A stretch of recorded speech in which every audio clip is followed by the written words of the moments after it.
নমস্কার বন্ধুরা, আজ নিয়ে এসেছি চাল কুমড়ো পুরের খুবই সহজ একটি রেসিপি। প্রথমেই আমি চাল কুমড়োটাকে ভালো করে ছাড়িয়ে ধুয়ে নেব। পুরের রেসিপিটি আমি চাল কুমড়োর উপরের অংশটি দিয়ে করব, তাই উপরের অংশটি আগে গোল গোল করে কেটে নেব।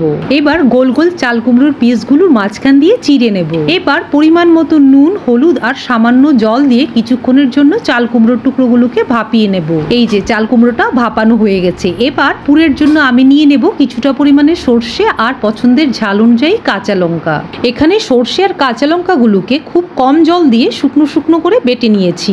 আর এখানে আমি পুরের জন্য বেসন দিয়ে একটি ব্যাটার তৈরি করে রেখেছি। এবার আমি চাল কুমড়োর প্রত্যেকটি গোল টুকরোর মাঝখানে পুরটা সম পরিমাণে ঢুকিয়ে নেব। এবার ঢুকিয়ে পুরটাকে হাত দিয়ে চেপে চেপে সমান করে নেব। এই যে ঠিক এভাবে। আর এভাবেই আমি সবগুলো পুর একে একে রেডি করে নেব। আমার সবগুলো পুর এখন রেডি। এবার আমি কড়াইয়ে দিয়ে দিলাম সর্ষের তেল। তেল গরম হয়ে গেছে। এবার চাল কুমড়োর পুরগুলোকে বেসনের ব্যাটারে চুবিয়ে গরম তেলে দিয়ে দেব।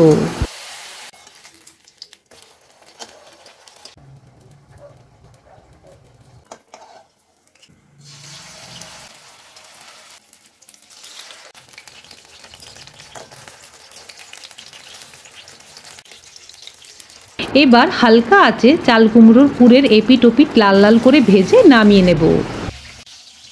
ব্যাস তৈরি হয়ে গেল খুব সহজেই চাল কুমড়ো পুরের খুব সহজ একটি রেসিপি।